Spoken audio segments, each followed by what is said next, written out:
السلام علیکم ریڈرز، میں ہوں آپ کی رائٹر ایمن رضا۔ کیسے ہیں آپ سب لوگ؟ امید ہے آپ سب لوگ ٹھیک ہوں گے اور پریشان ہوں گے کہ ایک دو دن کا وقفہ کیوں آ رہا ہے ایپیسوڈ کے درمیان میں۔ تو میں بتاتی چلوں، آپ کی رائٹر فائزہ شیخ اور میری دونوں کی طبیعت خراب ہے، ناساز ہے، اس وجہ سے ایپیسوڈ تھوڑی ڈیلے ہو جاتی ہے۔ تو ہمارے ساتھ کمپرومائز کیا کریں اور ہمارے لیے دعا کیا کریں تاکہ آپ کو اسی طرح کی اچھی اچھی ایپیسوڈز مل سکیں۔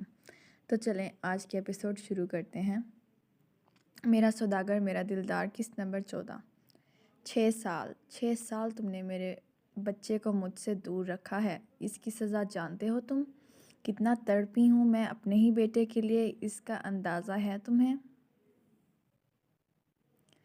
تمہیں کیسے اندازہ ہوگا کسی اپنے سے دور ہونے کا غم کیا ہوتا ہے؟ تم نے تو کسی سے پیار ہی نہیں کیا۔ عفاف نے رنج و غم سے کہتے سر جھٹکا، اور وہ اسے یہ بھی نہ کہہ سکا کہ اس نے کیسے عفاف کی جدائی برداشت کی تھی۔ 100 بار مرا تھا وہ جب اسے پتہ چلا تھا کہ عفاف اس دنیا سے جا چکی ہے۔ خود کو کمرے میں بند کر چکا تھا۔ اب بھی اگر آلیان اور یارم نہ ہوتے تو وہ کبھی آج جیسا سردار نہ بن پاتا۔ شگفتہ بیگم خوف سے اسے دیکھ رہی تھیں، جو ان کی بساط الٹ دینے کے در پر تھی۔ کیا ہوا؟ اپنی ریاست میں کسی اور دعوے دار کو دیکھ کر ڈر لگ رہا ہے کہ آپ کی ریاست نہ چھن جائے؟ عفاف نے انہیں تمسخرانہ نظروں سے دیکھتے کہا۔ یقین مانیں، اب آپ کا تخت الٹنے میں زیادہ وقت نہیں بچا۔ اس نے آخری نگاہ ان پر ڈالتے باہر کی جانب قدم بڑھائے۔ جو ہی وہ پورش میں آئی، سردار بھاگتا ہوا آیا تھا اور عفاف کا ہاتھ پکڑ لیا تھا۔ عفاف نے اسے تندھی نگاہوں سے دیکھا اور یارم کی طرف پلٹی۔ بیٹا، آپ باہر جا کر گاڑی میں بیٹھو اور جہان کو کہنا میں 5 منٹ میں آئی۔ یارم اس کی بات سنتا باہر کو بھاگا اور سردار جہان کے ذکر پر کڑ کر رہ گیا۔ میں کچھ کہنا چاہتا ہوں، پلیز میری بات سن لو کچھ دیر، سردار نے بے بسی سے کہا۔ سردار، او پلیز، خیریت تو ہے؟ تم جیسا انا پرست مرد درخواست کر رہا ہے۔ عفاف نے اسے طنزیہ نگاہوں سے اوپر سے نیچے تک دیکھتے ہوئے کہا۔ 1 منٹ، ذرا میری آنکھوں میں دیکھنا۔ ادھر میری آنکھوں میں دیکھو۔ عفاف ایک دم چوکنی ہوئی اور اس کے سامنے چٹکی بجاتے اسے اپنی آنکھوں میں دیکھنے کے لیے کہا۔ آخر کار سردار نے اس کی آنکھوں میں آنکھیں ڈالیں تو وہ تھک سے رہ گئی۔ کچھ تھا ان آنکھوں میں جسے بہت پہلے دیکھنے کی چاہ کی تھی اس نے، اور اب اس وقت وہ چیز صاف دیکھی جا سکتی تھی سردار کی آنکھوں میں۔ وہ طنزیہ ہنسی ہنس کر رہ گئی۔ میری بے گناہی جان چکے ہو نا؟ عفاف نے دکھی لہجے میں اس کی آنکھوں میں دیکھتے اس کی ان کہی بات کو الفاظ دیے تھے۔ وہ دنگ رہ گیا تھا اس کے اتنے صحیح اندازے پر۔ آنکھیں نم، چہرے پر پشیمانی صاف ظاہر کر رہے ہیں کہ تم سچائی جان چکے ہو، اور یہ اس بات کا ثبوت ہے کہ تم مجھ سے درخواست کر رہے ہو جو تم نے زندگی میں کبھی نہیں کی۔ مگر دکھ اور رنج پتہ ہے کس بات کا ہے؟ کہ تم آج بھی آنکھوں دیکھے ثبوت پر یقین کرتے ہو۔ یقیناً اب بھی تم نے ثبوت کے طور پر ویڈیو دیکھی ہوگی اور تب تمہیں مجھ پر یقین آیا ہوگا، ورنہ سردار شاہ بھلا کیسے مجھ جیسی عورت پر یقین کرتا جسے وہ خود مار دینے کے در پر تھا؟ عفاف نے اذیت ناک لہجے میں کہا۔ ایک کے بعد ایک آنسو اس کی آنکھوں سے بہتے چلے جا رہے تھے۔ اس کی بات پر سردار شرمندگی سے نظریں جھکا گیا، کیونکہ یہی سچ تھا۔ لیکن اب تمہارے لیے میری زندگی میں کوئی گنجائش نہیں، نہ ہی میں تمہیں معاف کرنے کا ارادہ رکھتی ہوں۔ اس نے انگلی اٹھاتے سردار کے خیالوں پر پانی پھیرا تھا۔ عفاف، میری بات تو سنو، میں تم سے بہت محبت کرتا ہوں، نہیں رہ سکتا تمہارے بن۔ یقین کرو، تم سے دور رہ کر خوش میں بھی نہیں رہا کبھی۔ کیا تم نے کبھی میری خبر لی؟ سردار نے اس کا بازو دبوچتے کہا۔ خبر؟ وہ بھی اس شخص کی جو میرا سوداگر ہے، جب جی چاہے مجھے خرید لیتا ہے، جب جی چاہے اپنی زندگی سے نکال دیتا ہے۔ آفاف نے اسے دھکا دیتے کہا، نہیں آفاف نہیں، میں تمہیں جانے نہیں دوں گا، میں دوبارہ تمہیں کھو نہیں سکتا۔ سردار نے آفاف کو پکڑتے کہا جو واپس جانے لگی تھی، اور مجھے روکے گا کون؟ آفاف نے خود کو چھڑانے کی کوشش کرتے کہا، تمہارا شوہر۔ سردار نے اسے باور کراتے کہا اور زبردستی اس کے سرخ لبوں پر جھکا جو اتنی دیر سے اس کا ضبط آزما رہے تھے۔ سردار کے لبوں کی گرفت سے اس کا سانس لینا مشکل ہو گیا تھا۔ وہ اس پر مکے برسانے لگی، مگر سردار کو اس پر رحم نہ آیا، اور وہ اپنی شدت اس پر ظاہر کرنے لگا۔ جب اسے لگا کہ آفاف اور برداشت نہیں کر پائے گی تو وہ پیچھے پلٹا۔ آفاف نے اسے دھکا دیا اور کھانستی ہوئی زبردستی اپنا منہ صاف کرنے لگی، جیسے اس کا لمس مٹا دینا چاہتی ہو۔ میرا لمس تم چاہ کر بھی نہیں مٹا سکتی اپنے وجود پر سے۔ کیا تمہیں ہماری ویڈنگ نائٹ یاد نہیں؟ سردار نے آنکھ ونک کر کے کہا تو وہ اسے کھا جانے والی نظروں سے دیکھنے لگی۔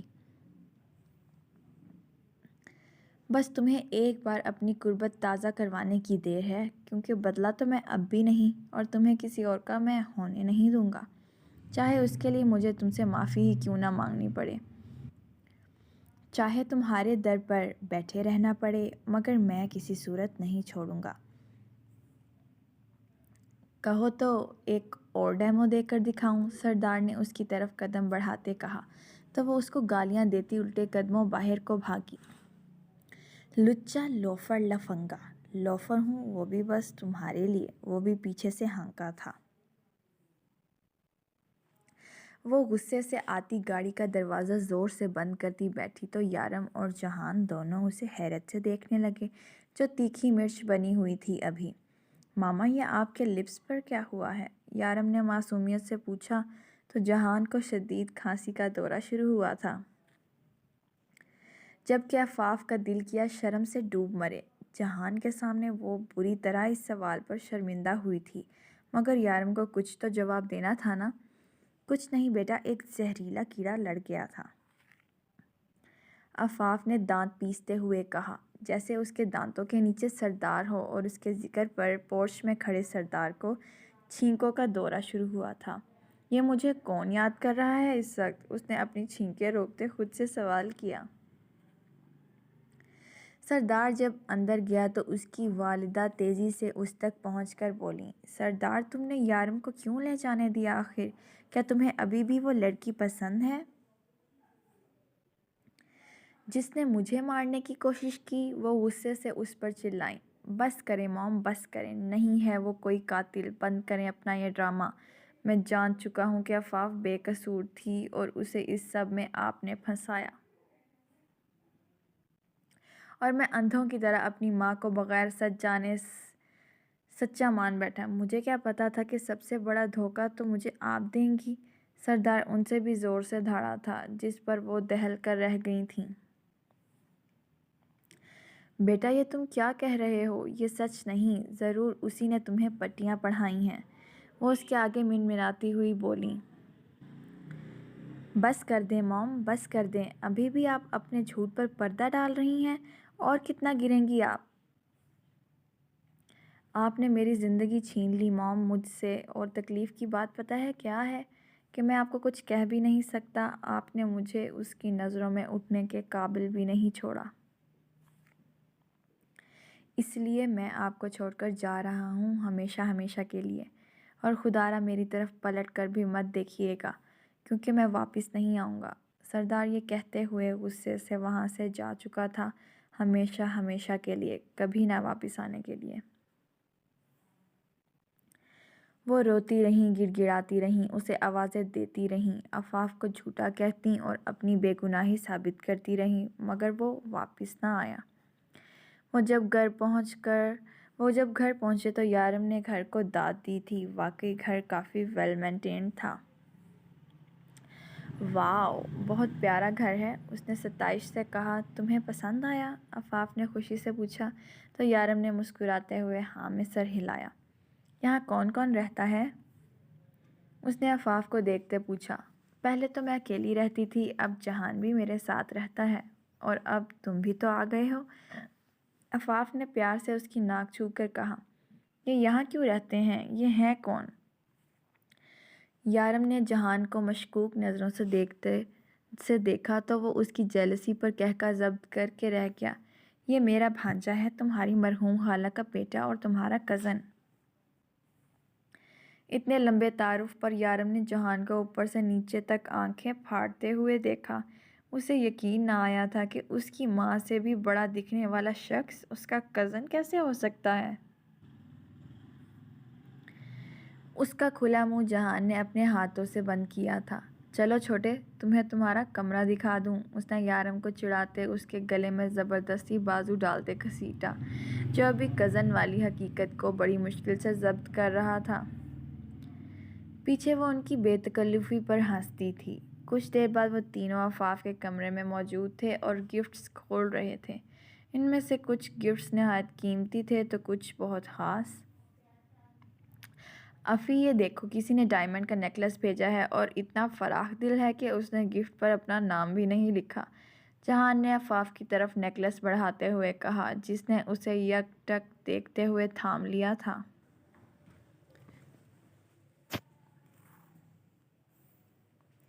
اور اپنے ہاتھ پر رکھے اس نیکلس کو دیکھنے لگی اور کسی پرانی یاد میں کھو گئی۔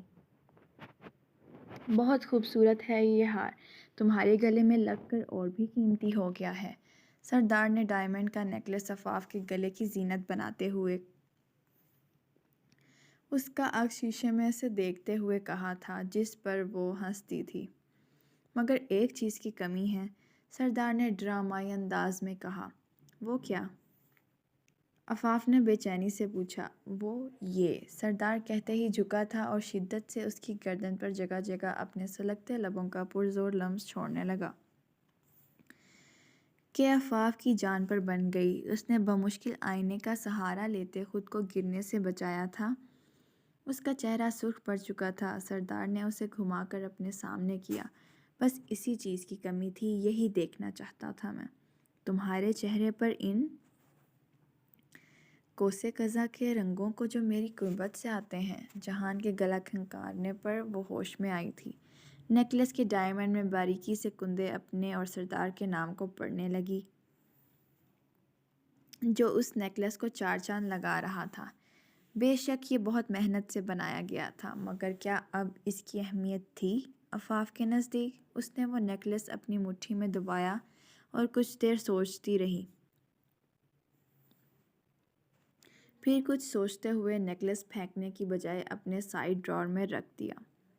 آج کی ایپیسوڈ یہاں ختم ہوتی ہے۔ آپ لوگوں سے گزارش ہے کہ چینل کو سبسکرائب کریں، ایپیسوڈ کو لائک کریں، شیئر کریں اور کمنٹ لازمی کریں اور بتائیں کہ آپ کو ناول کیسا لگ رہا ہے۔ اللہ حافظ۔